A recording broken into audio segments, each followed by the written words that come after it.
Rabbi Marcia. Welcome. Happy eighth day of Hanukkah. My twins were actually born on the eighth day of Hanukkah, so it's a special day in the Gruenwald house. And my daughter actually climbed Masada today in Israel, so that's like a cool connection. Wow. Yeah. Um, so welcome. And this week, actually, we are talking about light. So I'm just curious. Last week we spoke about the infinite and the finite, and without getting back into the weeds with it, I'm just wondering if there's anything that sat with you that you're thinking about as before we move forward. How does the infinite hold the finite, and how does the finite hold the infinite? And using the chessboard as a metaphor for that. Actually, I thought that was very fascinating, and I'm still intrigued by the idea of the finite and the infinite overlapping and what it really is. Is the finite really infinite? Or is it Mm, the Or is infinite? the finite, or is the infinite real? I don't think it's really finite, but what? You know? And the chessboard was a great metaphor, or maybe that's not the right word, you know, way to look at things. Thank you. Right. And the question of like how far is far, right? We can only see so far, but then there's a step beyond that. One of Say, the one of oh, the things that came to mind was thinking about this, like the how far is far. But when we talk about temperature, hmm, okay, is there is there anything colder than cold? huh, And is it's there, and it's not. Uh, there is a spot, at what they call absolute zero, Kelvin zero, which is there's no such thing as cold. It's just the absence of heat. mm, okay. And so heat is caused by the movement of atoms and electrons and all this. So, as long as there's some type of movement in the universe at an atomic level, you will generate some type of heat. And Okay. so there is actually, when it comes to temperature, which there is a finite to it, believe it or not. You would think that there's always something colder than cold, but that's not true. I don't know if that makes Okay. Thank you. yeah. Thea, yes. Yeah, Rabbi Marcia mentioned the monthly meditation of Kavod in Irvine. And my first time there was yesterday. And I experienced that the finite and infinite during the meditation. And he was talking about the ladder of Jacob, that it can, you can go up and down and to and from. And it was really interesting to have your lecture or this session combined with that meditation. Beautiful. Thank you. I'd love to learn more. And was that you leading it, Jeff? Was that you? Oh, you just met through there. Okay, great. All That's right, right. so I was there with wonderful. with with Thea and Sylvia too. Oh Yeah. yeah, oh yeah, you wear the mask. Yep, we were there. Great. And what Oh, was interesting about that too for me was in my meditation where I saw the layers of light that we talked about in the candle and how that transported to an image I had and the light going lighter and lighter and lighter, but there's a point where you can't see it anymore in my image anyway. So wondering how that works out. Is that just because I can't see it, or is it not there anymore? It's energy, right? Like you can still feel the heat even if you can't see the light. Yeah, cool. Thank you. All right, so any other thoughts about the infinite and the finite before we dive into another perspective on this? All right, and I encourage you, if you can, keep your cameras on just so I can see your faces. And this is about engaging, not about I'm just eating my breakfast, so I that's turned fine. on the camera while doing that. All right, but as you know, I could only generally when I teach, it's just easier to see your faces because then I know you're here with me. All right, so I'm sharing the screen of week three, Tzimtzum and the Shattering of the Vessels. So this is a Kabbalistic understanding of how creation came to be. Isaac Luria And are you guys able to hear me okay? Okay, great. So Isaac Luria was one of the great Kabbalists of Sfat, and he's also known as Ha'ari, the lion. What's interesting about Luria is that he was kind of a latecomer to Sfat. There were rabbis there, such as Chaim Vital and Moses Cordovero, that were studying up in Sfat and teaching up in Sfat. And if you picture, has anyone been to Sfat before, the city of Sfat? Right? It's like this Yes. mystical hilltop village, right? And Yes. if you picture it in the mid 1500s, there were mystics of all different religions and cultural experiences up there. So you could I always picture like those little, stone cubbies with the snake charmer and the Christian mystics and the Jewish mystics, and they're all up there, you know, ascending to the heavens together. So there was a cadre of Kabbalists up in Sfat, and then Isaac Luria came in. And Loria was a young guy, and nobody knew who he was. He just showed up out of nowhere. And he went to the senior Kabbalist and said, I've come here to teach you Kabbalah, which might have seemed kind of chutzpahdik, right? Being that he was a young guy and this was a bunch of older guys and well known. But it ended up that Loria had this idea that he and Chaim Vital had unfinished business from a previous lifetime, that they had learning they needed to continue to do.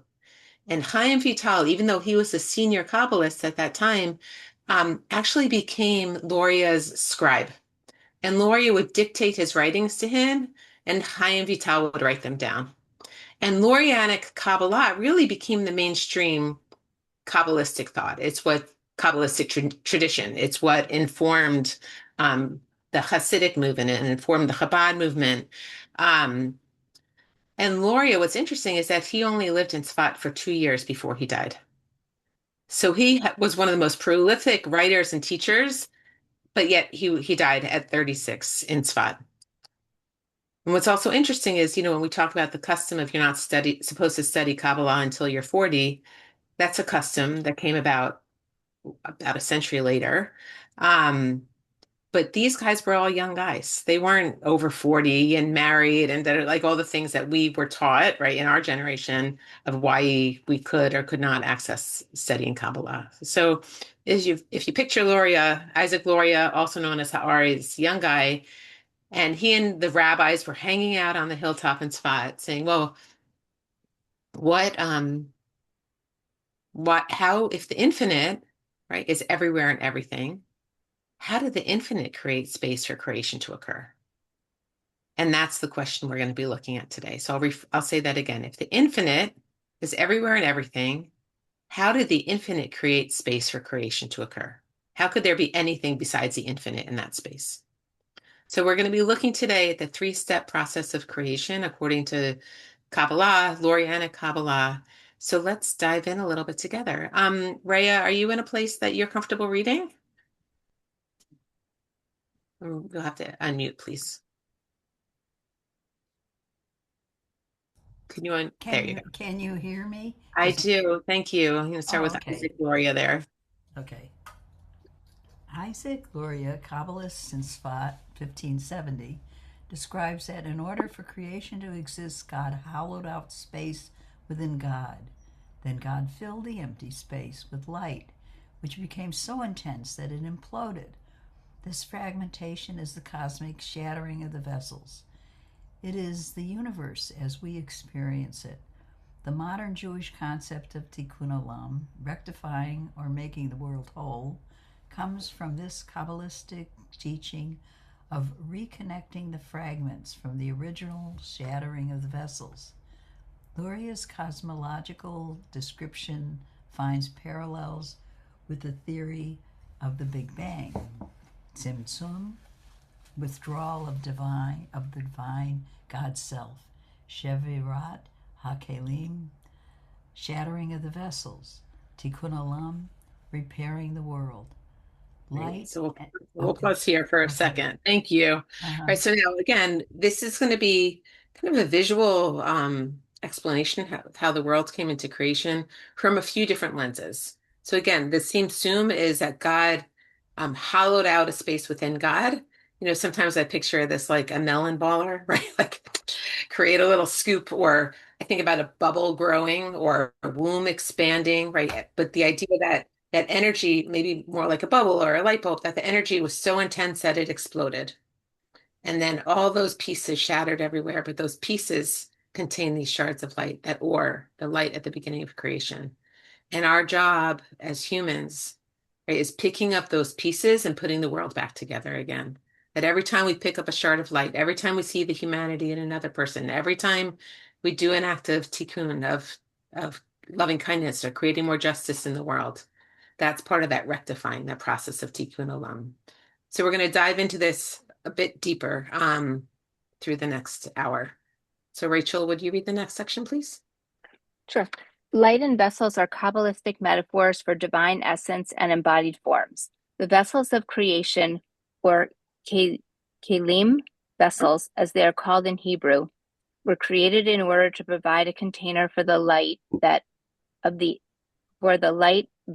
infinite, the Or Ein Sof, infinite light. Everything in this world was created in order to house the divine, but since the divine is infinite, no finite vessel can ever contain its light. This is by design, it seems. The vessels of creation are flawed and inadequate. Yet in order to reveal itself as an embodied universe, the infinite had to find a way to inhabit the finite. This is one of the paradoxes inherent in creation that Luria attempted to address in his myth of divine unfolding. Okay, so what's the paradox here? What's the challenge?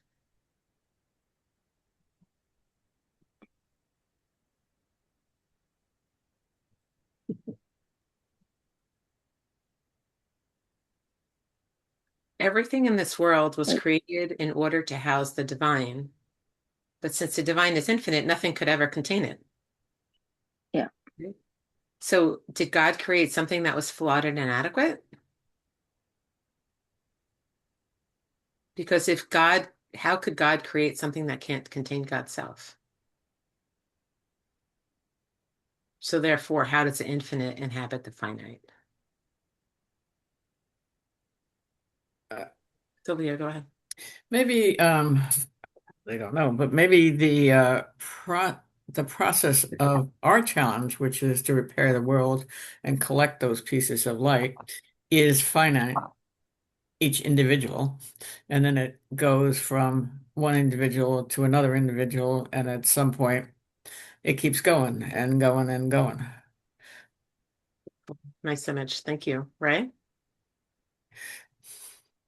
Well, Isn't it that let me just God is say, oh, when you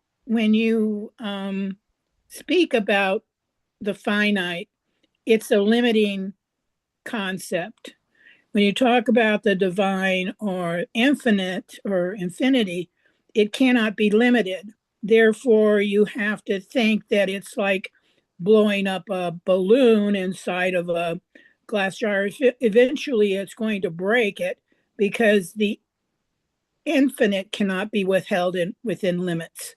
So when that broke, it said that God's love was so immense, and that was why he created the vessels in the first place, is to have some place for his love. I always thought of the light as being God's love for his love. Just like we have a need to love something in order to feel whole or to feel purposeful. And in God's infinity, he decided. So that's what I was just thinking. Thank you. Thanks. And Ray, I saw your hand was up. God being infinite and more than we can even contain is really an immense, or I shouldn't use the word immense, but the unknowable totally, unseeable totally. And so that's the mystery, is what we cannot contain, what we cannot see, what we cannot explain. Right. And all we can do. Does that Yeah, make any sense? totally. Because that's like we can only put words on that fit within our construct of what we can understand. right? How do I explain a flower to someone that's never seen a flower before?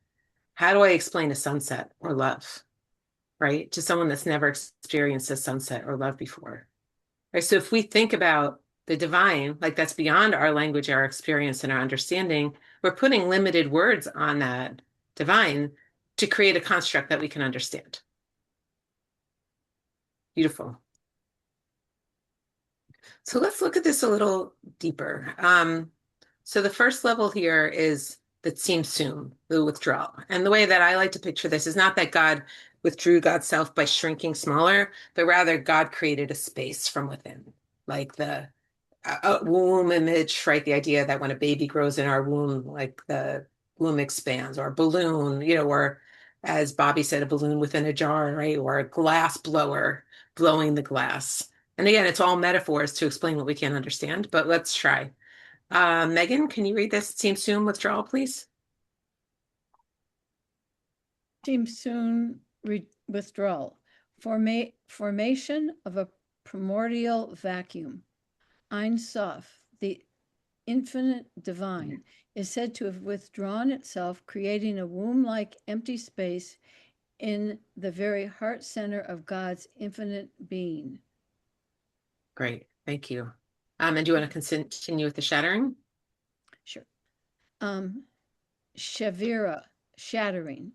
Into the primordial vacuum, the infinite emanated a single ray of light that was to be contained by a set of vessels, sephirot, created simultaneously to receive the divine light.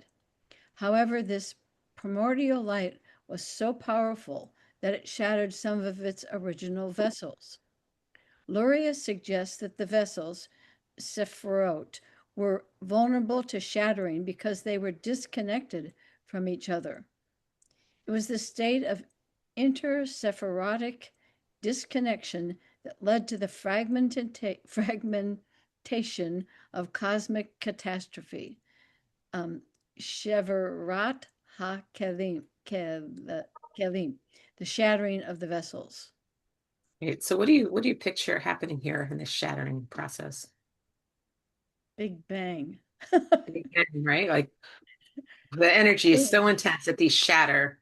That where like I sometimes teach, Julian made a comment about the original Humpty Dumpty. Last week I was teaching this to a class, and it was the first time anyone came up with that idea before that Humpty Dumpty fell off the wall, right? And we had to put the pieces back together again. But the shattering, right, was that the energy, if you picture like a hard-boiled egg, right, or a bubble or a glass blower experience, right, that the energy was so intense that it shattered. And the reason that it shattered was because they were disconnected from each other. Right? If you've ever been in a rugby scrum, right, or a community, that when you're tight together, you're stronger than when you're spread out. Yes. So maybe it's the idea that these sphirot, these energies were so dispersed that they couldn't contain, or the vessels were so dispersed they couldn't contain the energy. But if they were close together, if they were more whole, they would be stronger. Do you ever play that game Red Rover, where you have to link arms, and if your hands are weak, you can't withstand the energy coming at you. So that led right to the shattering of the vessels. James, can you read the tikkun, please? You're muted though. You have to unmute. Thank you. Tikkun, repair. Following the shattering, most of the light of the infinite is said to have returned to its source. However, some sparks fell along with the broken shards of vessels and became trapped in the material world where they await redemption. Until all these fallen sparks of divinity are returned to their source, the world is said to be in a broken state, needing tikkun or repair. Our job is to redeem and elevate the fallen exiled sparks of divinity by finding and extracting the good that exists in all things. This work of tikkun, or healing, restoration, according to the Kabbalah, is the very purpose of all existence.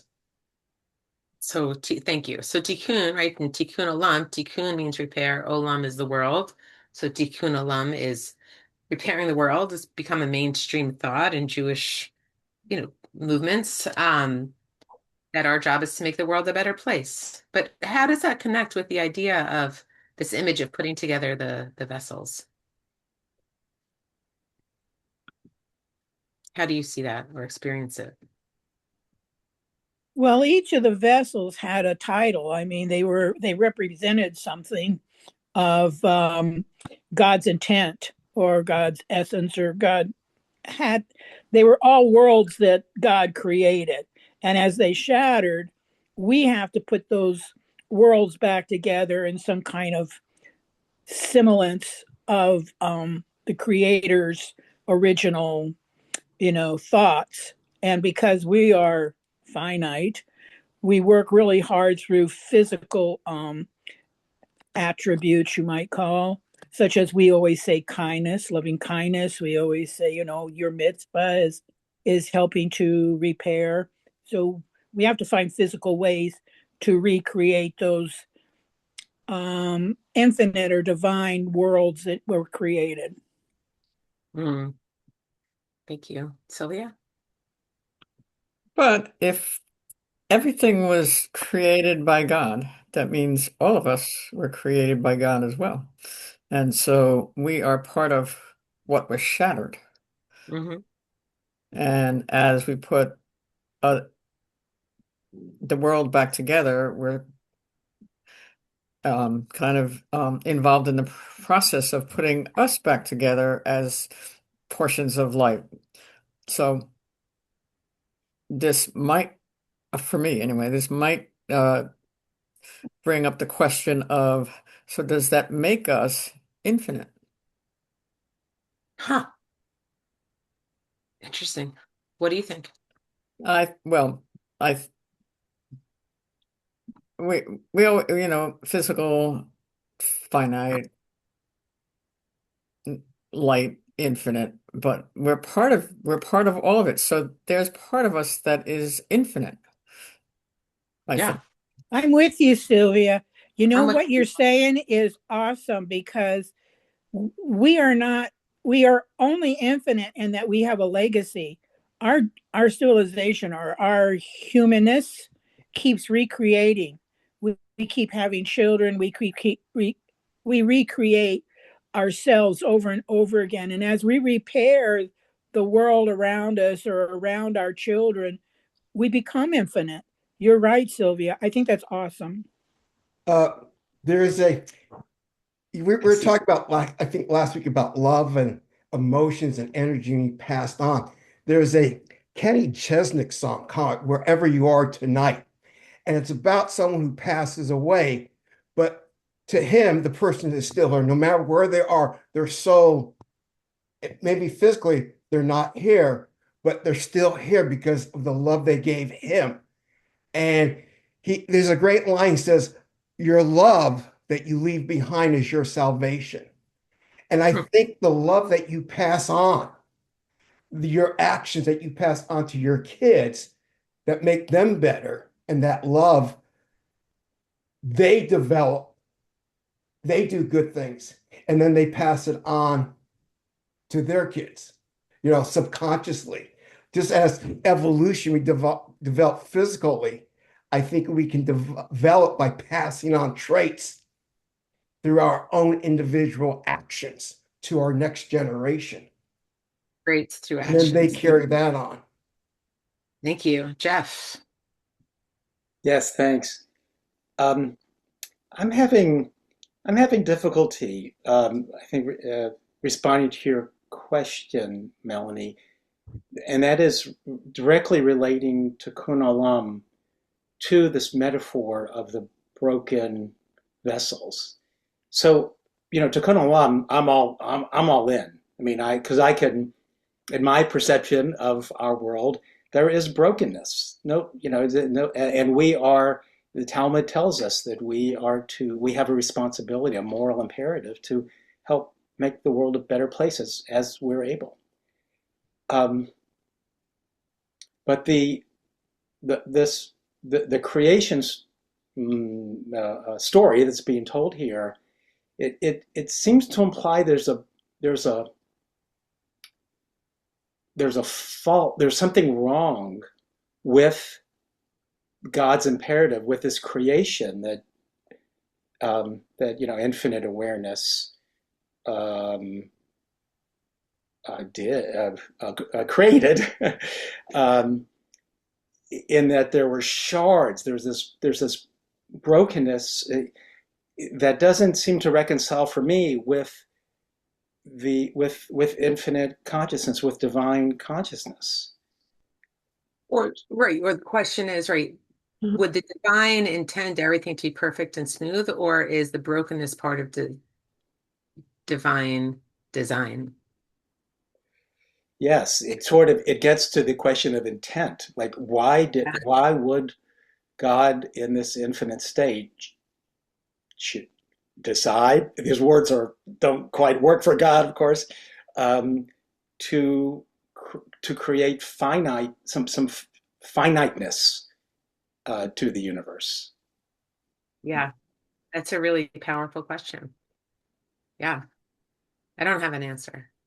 But yes, that's the question, right? Why would God in infinite wisdom and, strength and possibility and could God, right? We're taught, God could do anything God wants. Right. So why would God create a broken world? I have a, I have this anthropomorphic idea that God wanted to experience itself in a different way. It was, oh, I can just imagine the infinite consciousness saying, oh, what would it be like to be to take a finite form or finite forms in all their myriad diversity and Yeah, see how infinity could be experienced that way. beautiful. Yeah. I have so many thoughts about this. Um, even just if we think about any narrative, right? Any text, any song or psalm or prayer, right? Or poem, we think about what's the experience of the author.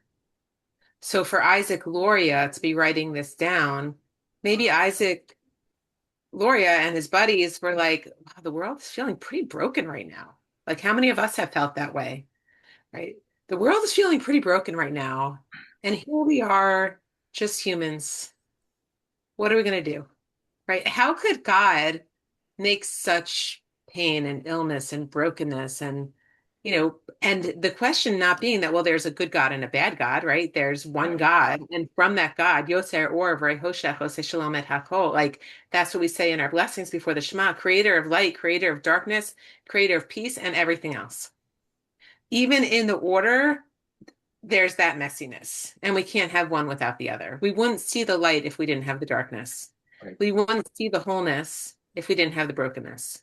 And maybe that's part of how we explain our human experience and a way that we are choosing to relate to the divine. We don't know, that which is beyond our understanding. But if there's something bigger than us, how could they make something that feels so bad right now? And Jewish tradition says there's one God. It's not that we have, multiple opportunities here. It's one God. And our job now, maybe that's what Loria and his buddies were saying was, well, let's try to fix it. Let's try to make it better. Megan? This gets so heady for me, and I am no physicist, but I'm sure if a physicist looked at this and looked at all the atoms, and when something breaks, like does try to go to like, but there's some left over. And I kept thinking there's probably in a with a physicist a scientific um, uh, this is a metaphor for something that we see scientifically now that they intuited back then. But but if I bring it back to myself, I can say that within the human being, I kept thinking that the human being's a vessel for perhaps God, the infinite, made the human being as a vessel, and we break apart. Yeah. And all I can really do is find my broken pieces. And if I don't find my broken pieces, I can't help anyone else find their broken pieces. But Right. so I have to do both. I have to find the broken pieces of me, which I think all human beings have. And as you get older, you become more and more aware of it, how broken it is. And then because there's a little bit of hubris in it to me to think I have to I have to heal the brokenness of the world. I'm not gonna I'm not gonna do that, but I'm gonna try to help where I can help, but I can only do it if I bring myself together. I don't know if I make Yes. any sense. Yeah, Yeah. Right. I can only control what I can control. yeah, Yeah. Right. yeah. And I can only do something for someone else if I've done it for myself. Wait. If Yeah. I'm walking around a broken human being with this part here and this part here, I can't go out and say, I work in psychology, so um, uh, I can't go out and listen to someone else and have any intuition how to help them come together or bring their light and the infinite together. I don't know. Right. We have to heal ourselves before being able to heal the others. Right, right. Yeah. Physician, heal thyself. Yeah. Yes. Thank you. Right. Yeah. I have two thoughts. One has to deal with the book of Job, and the other has to deal with ecology. And so Darwin understood that when things change in an environment, the the organisms find ways of adaptation, and those that don't cannot continue to exist. And that's one look at when bad things happen and are happening, and the ability to adapt and work within that framework. But then there's the other one in which Job, the book of Job, deals with the question that if God created everything, God created both good and evil. So that we can put those things together, and it becomes a very difficult thing to understand. How do you Yeah. adapt? And did God deliberately um, create both good and evil? Yeah. And again, it all comes from the same source. And can we hold it without judgment? Right. The wholeness and the brokenness. Can we hold it without, like, that's kind of a Buddhist meditative approach, right? How do we hold it with curiosity and not say this is good and this is bad, but it is, right? What is what is, right? Deidre and Julian have put some interesting comments in here too. Sorry. In a physical sense, we might be said to be eternal, right? So we referenced in the first part of one of the texts that or ein sof. Or is light, ein is without, and sof means end. That light that's without end. And we teach, and I forget if I get to this further in your curriculum. We teach that concept of creation, that Vayihi, or God made light on the first day. And we start to look at what is that light. I actually don't have it in this curriculum, but maybe I'll switch out a class for you. Um, if God created that light on that first day, what is that light? And the sun and the stars and the celestial beings were created on day 4. So this light tends to be an energy or a consciousness or soul energy light, and it's spelled in Hebrew Aleph Vav Resh. And in the story of creation, in the story of Adam and Eve, God says, "Let there be light." There's light. There's all the other sun, the stars, celestial beings, sea monsters, animals, eventually humans. Right? All these things are created, and then Adam and Eve are created. Right? And they're told, or Adam's told, "Don't eat from the tree of knowledge of good and evil." And Adam tells Eve, Eve tells the snake says, "Don't be ridiculous, nothing's going to happen." Right. But then Eve eats from the tree, and Adam eats from the tree. And God had actually said to Adam, if you eat from the tree of knowledge of you'll die.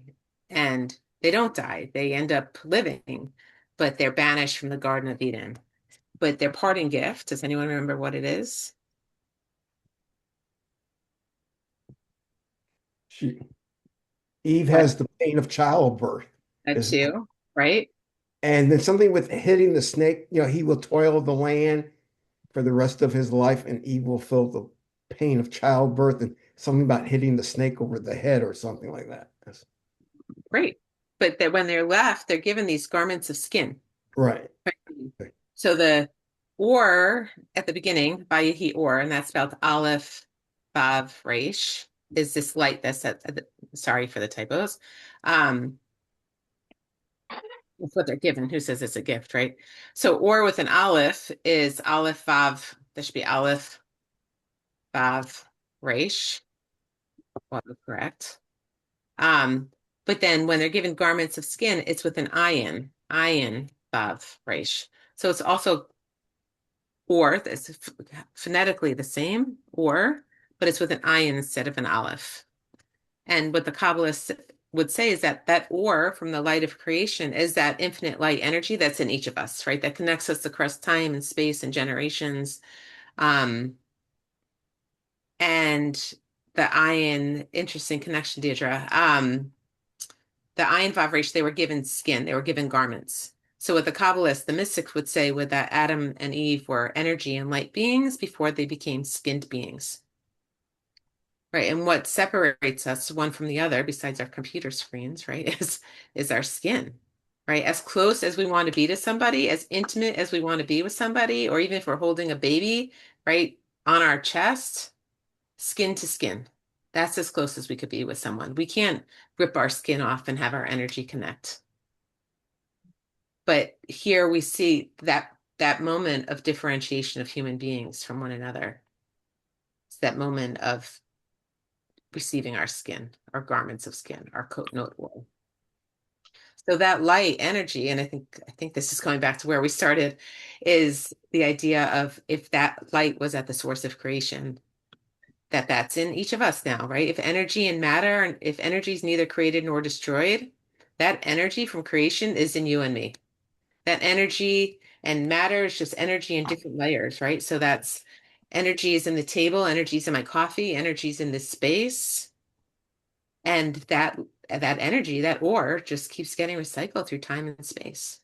Barbara, hi. Hi. In Jewish prayer and Shabbat prayer, and I go to service, and it's in English so I can understand it. But the prayer specifically says to devote yourself to God. And if you don't, I don't know, I don't have the text in front of me, but what it's saying is that if you don't pray with real conviction, God will withhold the rain. If you do it right, He'll bring the rain in its time and all this stuff.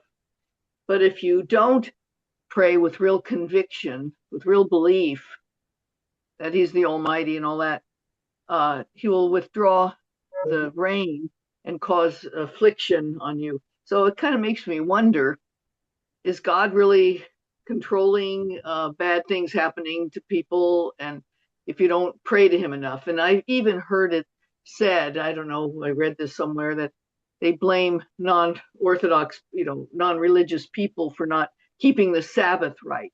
That was the punishment that God, and that's what caused the Holocaust. Not the Nazis, not the bad things like that, but because they didn't pray hard enough, or the women didn't cover their head, or they didn't do Orthodox. Yeah, It's very pessimistic, but this is what I read in that's my life. problem. I mean, in my lens as a liberal Jew, like that's problematic theology. That there is narrative around curses and blessings, right? If you do good, good will happen to you. If you do bad, bad will happen to you. But that doesn't explain why bad things happen to good people, right? Why we have cancer and innocent people being killed, right? Like it's not because they weren't religious enough. That's not my theology, and I find that problematic.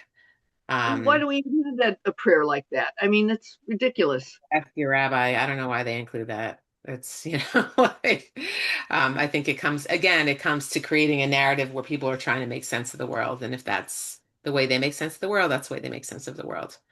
But I'm not, that's not comfortable for me. No, And Thea just asked to put the text in the chat. I'll do that. no, not Megan, yet. oh, Thea just Send it text. just to my email. Oh, okay. I don't have your email because Oh, everyone's registered through Rabbi Marsha. Yes, oh, and if okay. you've Then it's registered that. on the website, you'll be able to access it after class. Might take about 24 hours before you can access it, but you can access it. Yep, I'll put it in the chat here as well, so you Yeah, can. okay, I copy it then. Thank you. Okay. Sorry, Megan, I see your hand is up. I have to remember with all of these ideas of God inflicting, these are very ancient ideas. And back in those times, people really did believe that. But luckily, we've evolved through the rabbis' thinking and modern day thinking to know that well, I guess we could believe that way. But back in ancient times, if someone fell sick, they thought it was because they did something wrong to God. Not only in Judaism but all religions. It was I think that's how religious rituals developed to protect yourself from all the awful things that can happen. So I have to remember that's ancient times, modern times. Yeah, and you're right, and it evolves. Yep. So let's look at some other people's understandings of this because I have a couple more readings and some poems I want to make sure we get to. And if you have a document in front of you, it's page, let's see, always page number, page 9. But I also have it on the screen. So, Susan, why don't you read this for us? Oops, sorry. Can you unmute?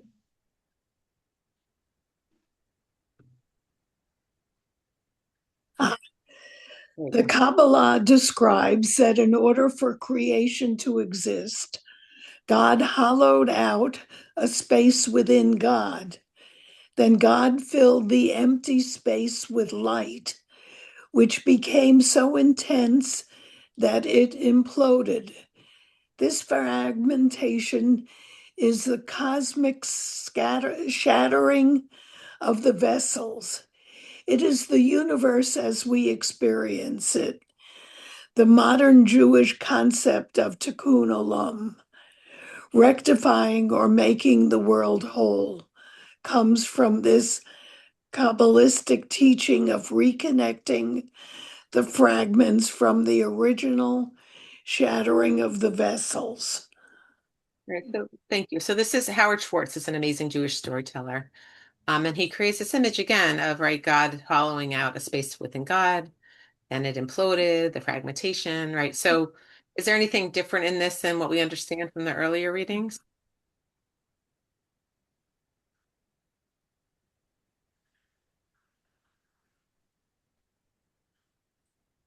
Okay, I want to keep going then. Okay, so this is another one. This is a beautiful poem. Um, who's it from? From Sacred Therapy by Estelle Frankel. She's a therapist who brings a lot of Kabbalah into her teaching. Um, Megan, would you read this poem, please, as a psychologist? Not total psychologist, but masters. Long before the sun cast a shadow, before the word was spoken that brought the heavens and the earth into being, a flame emerged from a single unseen point, and from the center of this flame, sparks of light sprang forth, concealed in shells that set sail everywhere above and below, like a fleet of ships, each carrying its cargo of light. Somehow, no one knows why, the frail vessels broke open and split asunder, and all the sparks were scattered like sand and seeds and stars. That is why we were created, to search for the sparks, no matter where they have been hidden, as each one is revealed to be consumed in our own fire and be reborn out of our own ashes. That's A little beautiful. more. Yeah, keep going. One more paragraph. One day, when the sparks have been gathered, the vessels will be restored, and the fleet will sail again across another ocean of space, and the world will be spoken, and the word will be spoken again. Beautiful. Nice. Thank you. All right, so what does this poem create an image of for you?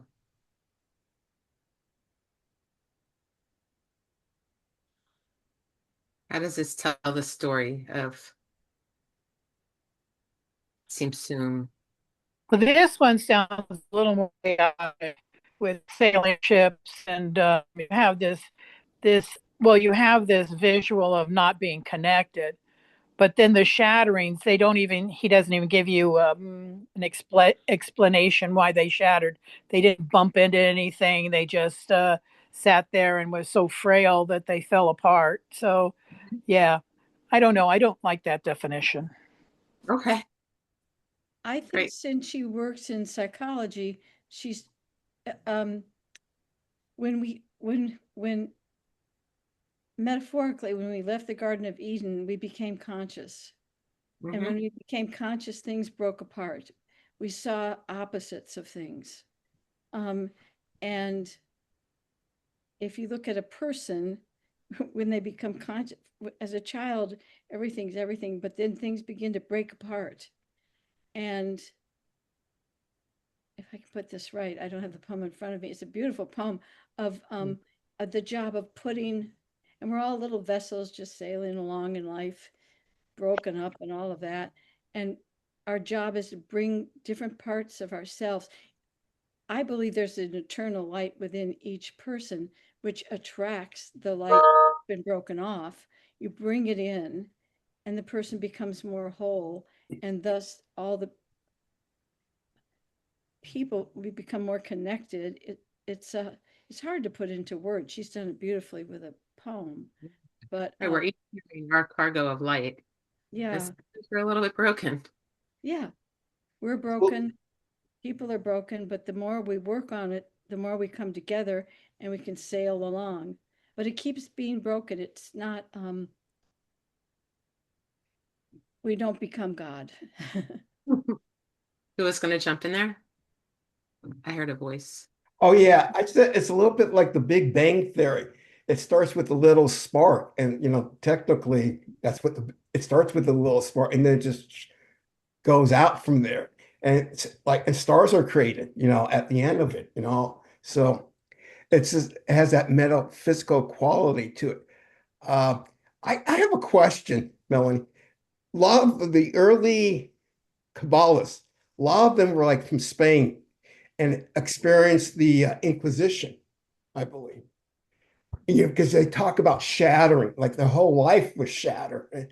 And how much of that influenced their belief, that experience of the Inquisition and the destruction of the shattering of the vessels and all of that. Here you had this great society in Spain, and then it just was shattered. So that's a very kind of anthropological question, right? And that's where we start when I do my history class. We start that question of what was Kabbalah an answer to? So mysticism actually began to evolve around 70 CE. So it wasn't called Kabbalah until the 1200s in southern France and Spain, but Jewish mysticism began to evolve around 70 CE. What was happening for the Jewish people at that time?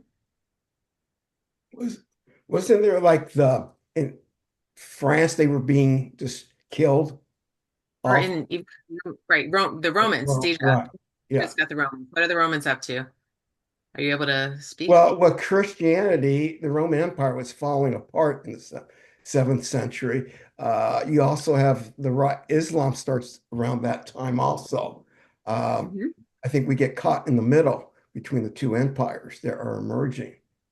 I want to give Deirdre a chance here. What are you recalling? If you're talking about the year 70, that's when the temple was destroyed because the Romans got sick of all of our uppity rebellions. Great. So until that Right. time, we had Sylvia?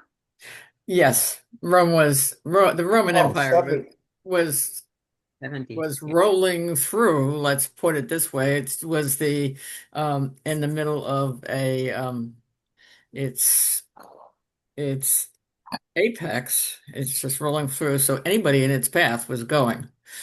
And after that, there was they they started going down and somebody else started coming up. But by the 7th century, what was happening was Christianity between the 3rd and the 7th century was coming up in its world, and the Romans were using um, uh, the Christian church to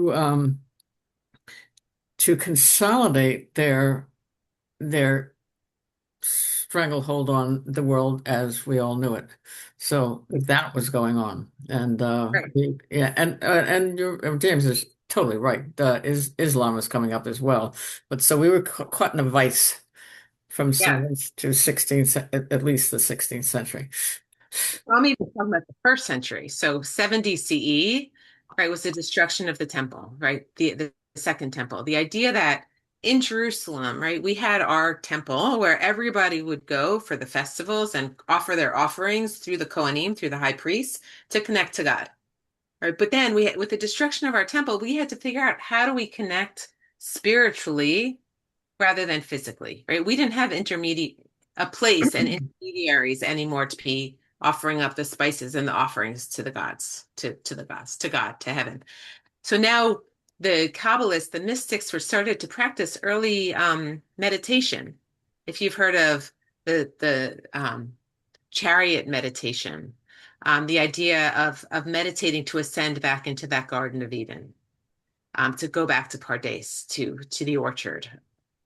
So, and that, right, that theme of destruction continued, still continues, right, throughout the centuries, throughout the millennium, of to then to southern, that's so from the destruction of the temple, we didn't need to be centered in Jerusalem anymore. So that's where diaspora and yeshivas and schools of Jewish studies started to spread out all over the world. Kabbalah as an academic study began in southern France and Spain, James, as you said, right, in the 1200s. And then, right, then we had the Inquisition, right? So then another diaspora. Um, these Kabbalists, these teachers go up to Sfat, but also in the late 1400s is when Christopher Columbus sailed the ocean blue, right? Because of the Inquisition, the development of the printing press. So now these books that were part of mainstream Jewish life were accessible all over the world. Right. And then that continues through the 1700s, the beginning of the Hasidic movement, the 18 and 1900s, right, where pogroms and the Holocaust, right? So Kabbalah is mainstream Jewish thought goes underground. Mainstream Jewish thought goes underground. Along that timeline, we have Shabbatai Tzvi and his sidekick Nathan of Gaza, who Shabbatai Tzvi believes that he's the Messiah. He ends up converting and being killed by he converts to Islam and then he's killed anyway. But with that is the downfall of his messianic movement. So we see a lot of healing and fracturing throughout the generations through the study of Kabbalah. Well, even Jesus, I mean, he's not too far from the year 70, you know, Exactly. Right. and So that's part of the, his stuff, I think, is also another type of a little Kabbalah, love and another way of healing, you know. exactly. Right. So I'm going to share this photo and then come to you, Jeff and Sylvia, that this Japanese art is called kintsugi. And what it is they take broken pieces of pottery and seal it back together with gold. And the broken pieces become more valuable when they're sealed with gold. And what's interesting, actually, I just noticed this piece is actually missing a shard, um, that it's more valuable because it's been broken and sealed together. Does anyone know Spanish? How do you say gold in Spanish? Or Right, connected to that aura, right? That light, that's part of our well, right, yeah. aura. Yeah.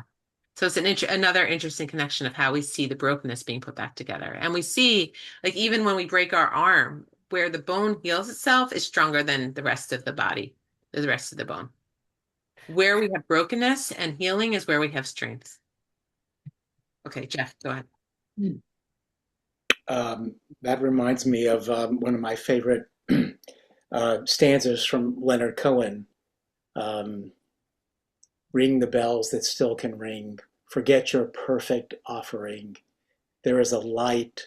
There is a crack a crack in everything, that's where the light comes in. That's where the light comes Yeah. Yeah. in. I'm sorry, that's not why I raised my hand. That was just in appreciation of the bowl you just showed. In the poem, well, and in your reminder to us about the events of 70 BCE and how the Jews lost their ability to connect to God through at the temple, all in one place through the Kohanim. And then and I've always thought, so they had to figure out some other way of being close to God. And I've always thought of mysticism in all the world's traditions as stemming from this desire for a direct experience. And I think of a direct connection. And then I'm thinking about the poem that we just read, picking up the grains of sand, and it occurs to me that that there are different ways to have an experience of closeness to the universe, to God, but one of the ways is through tikkun olam, through acts of love and kindness. I have the joy of experiencing that sometimes when I'm loving someone, or witnessing it in other people. I mean, seeing someone give of themselves in an unselfish and loving way is just fills me with that sense of the divine being at work. I mean, even if we think about the disaster at Bondi Beach, right? That there are people who just took action to save lives. Older people, younger people, Jewish people, non-Jewish people, right? Like that's the divine in action. Yeah. Sylvia. Two hopefully quick things. Or and oro in Spanish is gold, or in Hebrew is light.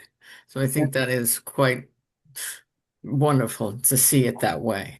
And also, you talked about Shabtai Tzvi, who was a mystic and who went nuts, basically.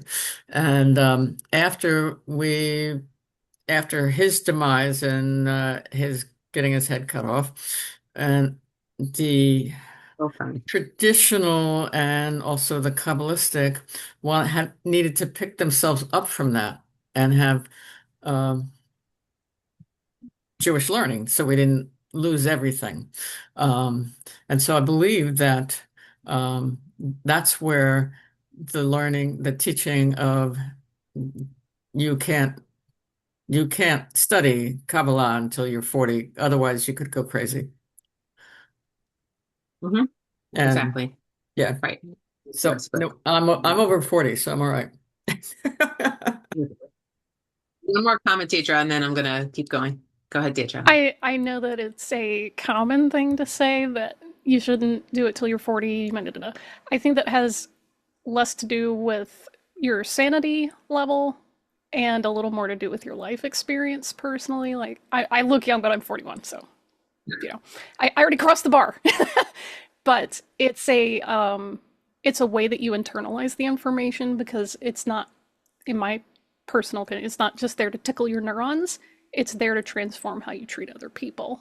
Because if you recognize that every person you come in contact with is a literal vessel of a spark of something divine, you have a different way of viewing them and treating them and loving them. And you have a reverence for people that you didn't before. And that takes maturity, like personal development and maturity. And some people might be in their 50s, 60s, 80s and not have that level of maturity. So I appreciate the common folk wisdom there, but I'm also deeply appreciative that there's at least some idea that you need to have a level of preparation before you indulge in this kind of thing. Otherwise, you get selfish with it. Yeah, and again, right, it's the idea of how Kabbalah and access to Kabbalah has evolved over the generations. The fact that, I'm a liberal woman teaching Kabbalah never would have happened 300 years ago, but things change. And we have access to it. It's in English. It's, Um, and then just one more thought, and then Rachel, and then we'll get back to the curriculum. This is what I'm doing with you guys is really part of a 10-week series that I do, that I teach for Kabbalah Experience. So we're just getting 4 weeks together, and obviously can't cover everything, but there's a lot of context and content that also gives a stronger picture around all of this and the history and the study. We just can't do it all together at this time. Um, Rachel. I was going to say back to the infinite and the finite and the infinite. I was thinking that if you have you start with the infinite and then you have the vessel that explodes and you have all the shattered pieces. If we think of each of us as as a piece or a spark of that infinite,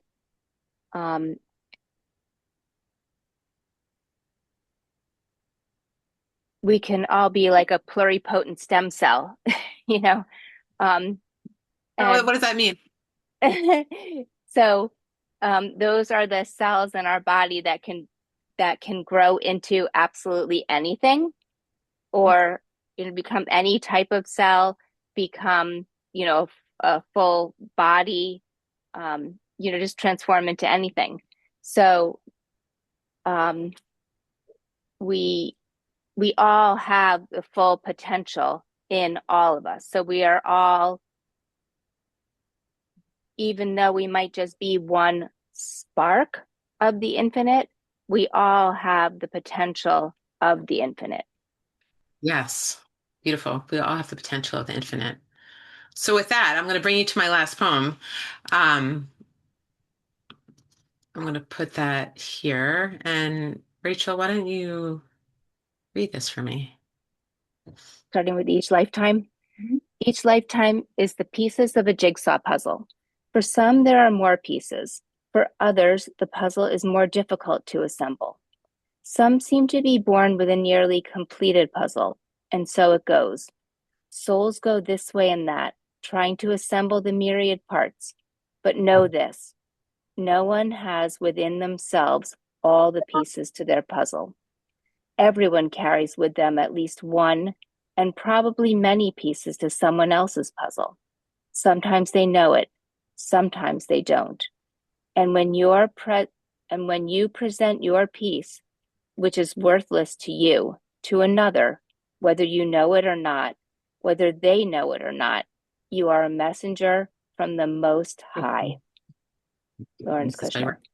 Beautiful. Lawrence Kushner, and also just to recommend a book he wrote, Kabbalah, a Love Story. It's a great that Rachel was just studying with me in one of our classes. So again, this is that idea that each of us contain that light, and each of us contains some of that wholeness and some of that brokenness. And we all have something to offer to another, right? When we stretch out our hands, when we make eye contact with an individual, when we experience curiosity about a person who's different than us, when we do work in the world that makes the world a better place, that's us offering our puzzle pieces to the world. And we don't know, what we have that we can offer somebody else or what somebody else is going to offer us. But we do have the opportunity to perform the tikkun, right, on a personal and a deep, meaningful level. Are there questions or comments about this? There's that Shel Silverstein book called Yeah. The Missing Piece. Yeah. It kind of reminds trying to find your piece, and so it kind of reminds me of that a little bit. Nice. Thank you. Sylvia? Oh, I just want to say, because it's after the hour, I'm perfectly willing to stay on until everybody needs to leave. But to remind people, one, no class next week. We'll be back the following week. This is a wonderful, wonderful class. I know that Melanie has put the link to this class, to the transcript of this class in her chat. I will also re-put in our website and to let you know that you can access these classes. Sometimes takes 24 hours to get the latest one on.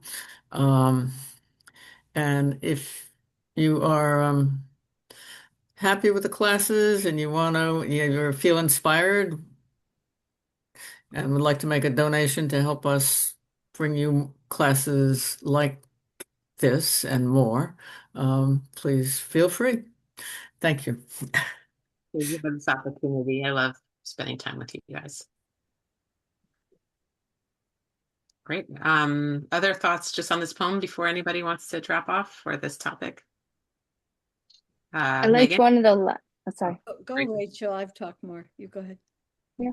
I just liked one of the lines in the poem, something about that sometimes you don't know that the puzzle piece that you're offering is going to fit in someone else's puzzle, but sometimes you offer something to someone and it strikes a chord in them. Yeah. That's really nice. Yeah. Thank you. And Megan? I want to piggyback off of that, say the puzzle analogy is awesome because we don't know. And a mitzvah that is given without any how do you say it, intention of having a reward or something given back to you is the highest of all mitzvahs. You think of this puzzle piece when you make a connection with somebody, no matter how small, even if it's just to pass by somebody and smile at them, you have created an energy, a connection that you don't know how far that went.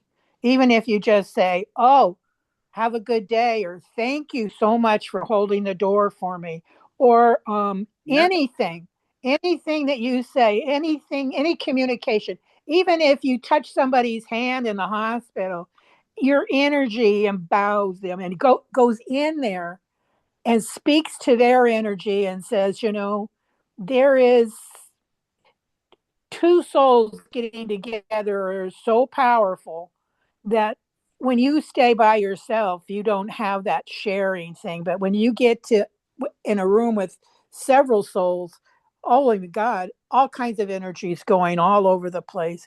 I think it's so awesome that we can see this. People who don't study Kabbalah, I always fear that they're missing out on a very important spiritual part of their humanality. So thank you for the class.